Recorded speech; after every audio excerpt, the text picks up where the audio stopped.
Hello students, we are considering MCQ based on case scenario. So this case scenario is based on value at risk, which is also called where. So data given in this scenario is Mr. Bull is a rational risk taker. He takes position in a single stock or portfolio of stocks for 4 days in a week, getting Monday to Thursday. So he does not take a position on Friday to avoid weekend effect. He transfers the amount on Monday morning and withdraws the balance on Friday morning. He desires to make a maximum investment where value at risk should not exceed the free balance lying in his bank account in the morning on each Monday. So on Monday morning, he had transferred an amount of rupees 1 lakh to his bank account. A fixed deposit also matured on this Monday for rupees 26,342, which was also credited to his account by the bank. So in the morning of Monday, the bank needs a minimum balance rupees 10,000 all the time.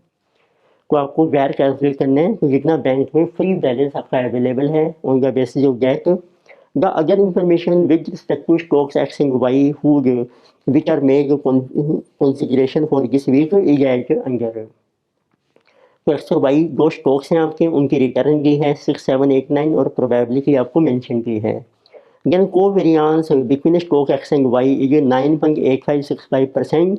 The value that is correct required confidence level of 99% is 2.33. ये आपका data है. So now they're asking MCQ number 1. Calculate the maximum amount of investment that can be made in stock X if Mr. Bull desires with 99% confidence that where does not exceed free bank balance available. तो आपने where calculate करना है stock X में कितना होना चाहिए और आपका 99% कॉन्फिडेंस है. तो देखते हैं पहले वैर का ये को बेसिक फार्मूला क्या है आपका. तो वैर होता है maximum amount of loss which investor wants to bear. VaR is called maximum loss. तो दैट इज इक्वल टू आपने कितनी इन्वेस्टमेंट की है स्टॉक में या पोर्टफोलियो में और उसमें कितना रिस्क है आपका. रिस्क हम मेजर करते हैं स्टैंडर्ड डेविएशन से and this will take standard deviation per day इनको फिर जितना कॉन्फिडेंस लेवल है उसके बेस पर हम जेड की वैल्यू कैलकुलेट करके नॉर्मल डिस्ट्रीब्यूशन से जेड का आगे जेड स्कोर और कितने टाइम के लिए आप इन्वेस्टमेंट कर रहे हैं जेड की नंबर ऑफ डेज जिसको हम एन से शो कर रहे हैं. तो एन आपके हैं नंबर ऑफ डेज में. तो आप शॉर्ट में भी मेंशन कर सकते हैं. So this VaR equal to initial investment है आपकी I0 into standard deviation per day into Z score and into root N. तो लेकर से फर्स्ट MCQ में आपको कैलकुलेट करना है amount of investment active made in stock x और उसमें आपका कितना है कि वैर जो है आपका एक्सीड नहीं होना चाहिए. बैंक बैलेंस भी अवेलेबल है. तो पहले चलो कैलकुलेट करते हैं फ्री बैंक बैलेंस कितना है आपका.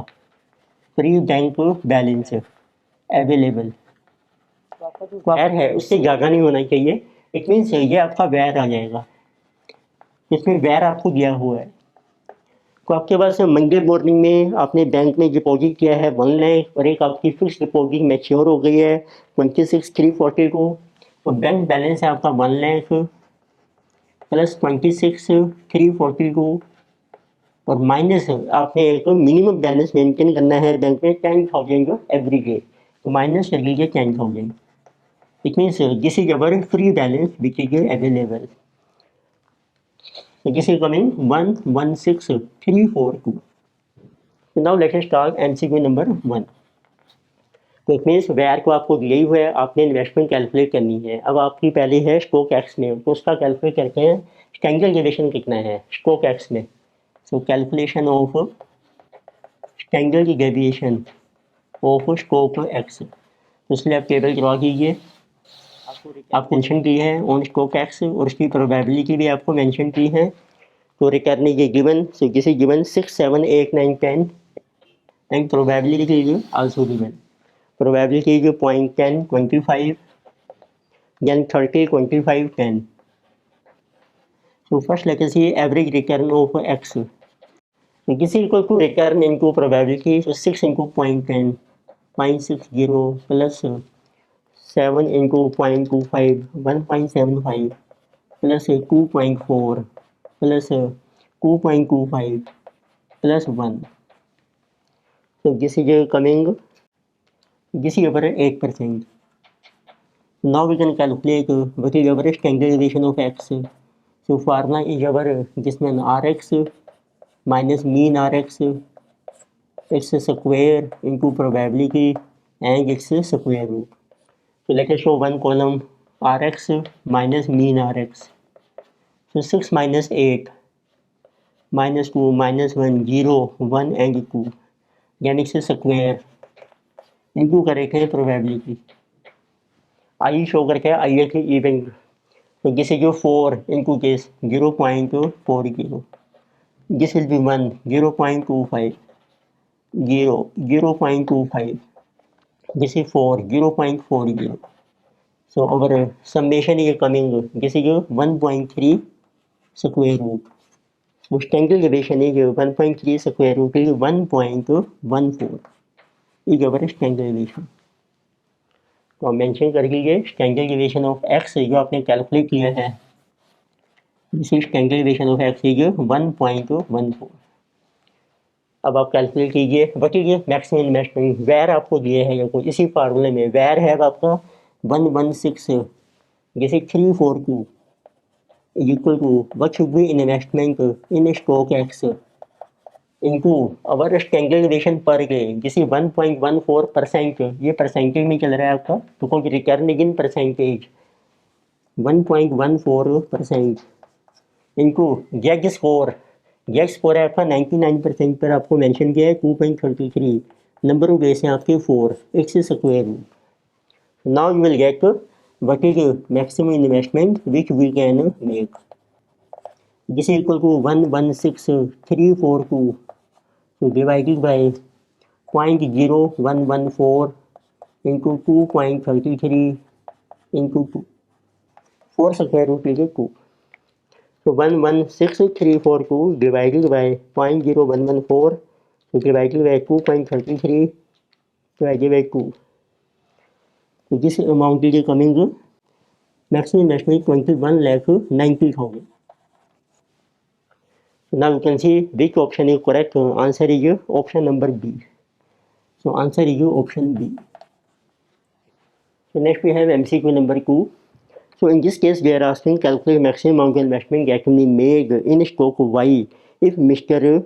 Bull desires with 99% confidence that where does not exceed free bank balance available तो आपका फ्री बैंक बैलेंस सेम है फार्मूला सेम है पर अब आपको कैलकुलेट करना है मैक्सिमम इन्वेस्टमेंट कितनी होनी चाहिए अब स्टॉक वाई में तो उसके लिए पहले कैलकुलेट करते हैं standard deviation of stock Y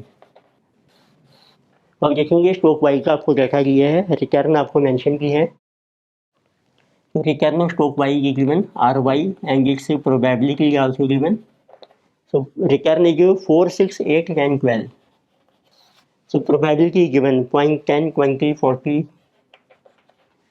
then it is 20 and 10 0.20 0.10 so let us see first of all what is the average return of y multiply return with your probability so this is 0.40 plus 1.20 8 into 0.4 3.2 plus 2 plus 1.2 so this is your average return 1.6 plus 3.2 plus 3.2 8 so this is also 8% so can you calculate what is your risk of y this is the return of y minus average return of y it's square into probability summation and square root so let us show one column ry minus mean ry variation 4 minus 8 minus 4 minus 2 0 this is 2 and 4 यानी take is square ry minus mean ry square into probability 4 square is 16 into 0.1 1.6 4 into this 0.8 this is 0 this is 4 into this 0.8 16 1.6 so our total is coming 4.8 and then you take its square root. This will be our standard deviation 2.19. So let us write here standard deviation of y is coming 2.19 or variance is 4.8. So now we can calculate what should be investment in y. Where आपका same है, जो bank balance available है, जैसे कि 116342 is equal to investment in stock Y, इनको standard deviation पर गए, standard deviation is 2.19%, get score is 2.33, number of days are 4, x square root. So in this way we get the investment in stock y is equal to 116342 divided by 0.0219 into 2.33 into 2. So 116342 divided by 0.0219, so divided by 2.33 divided by 2.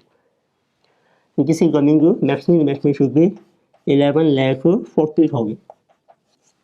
So again you can say which option is correct. So in case of stock buy option, so our A is correct.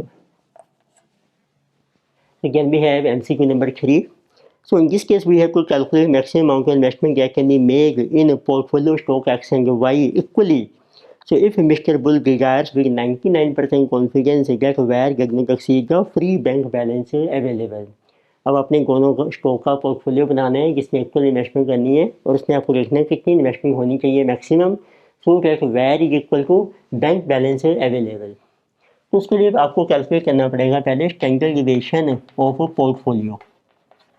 तो portfolio में दो stocks हैं x और Y, दोनों के आपको mention किया था, को वेरिएंस आपको दिया है between stock X and Y. तो लेट अस से बची formula, so portfolio variance is variance of X into weight of X square plus variance of Y into weight of Y square plus 2 time covariance of X Y into weight of X weight of Y.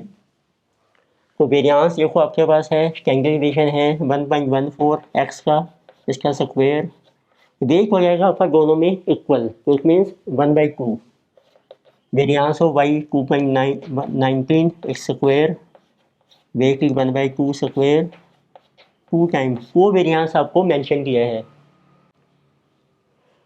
तो को variance देखो आपको mention किया है x और Y का 9.8565 into weights are 1/2 1/2। तो wait का स्क्वायर देखेंगे 1/4 आपका कॉमन आ जाएगा। So this first item we are getting, so 1.14 square is 1.3 plus 2.19 square is 4.8 plus 2 times को variance, 2 times 9.8565 19.713, so plus 4.8 plus 1.3 divided by 4, so this is coming 6.45325. Now we can calculate the standard deviation of portfolio. You take the square root 6.45325, so this is coming to be 2.54%. So now we can calculate what will be maximum investment. So apply the formula. So where is 116, so 342 is equal to investment in a portfolio is missing, standard deviation of portfolio per day is 2.54%, get score is same 2.33, and this investment is also made for 4 days in a week, so number of days are 4 under root. So you will get the maximum investment in a portfolio. So this is 116,342 divided by 0.0254, 2.33 into 2. So 116,342 divided by 0.0254 divided by 2.33 divided by 2. So this is coming to rupees, so 982, so 917. Then you can say which option is correct. Answer is option number C. So in this lecture we discuss case scenario based on value at risk. Further topics we will continue next lecture से। Video आपको अच्छी लगती है subscribe कीजिए, recommend कीजिए, share कीजिए। Thank you.